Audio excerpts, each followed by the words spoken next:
Gusto ko yung ngipin niya kumbaga. Yan ang taso yan. Kaya mo siya mag-gigil. Yung aking kumbaga.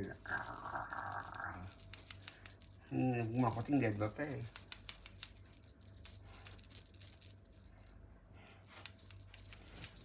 Gigil sila dyan. Hindi ko mag-gets. Balahibo eh.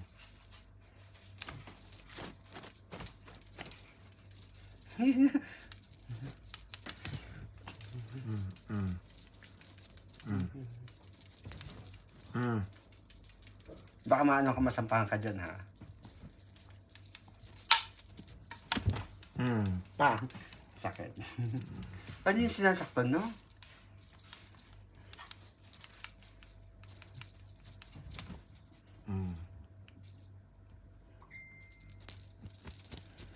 Content ka muna dyan. Digil kayo ha? Para hindi naman to para sa inyo to. Para to sa mga bata. Tapos kayo ang maglaro. Gusto nyo kayo maglalaro? Para sa mga bata to. Mga anak nyo. Sampalin mo.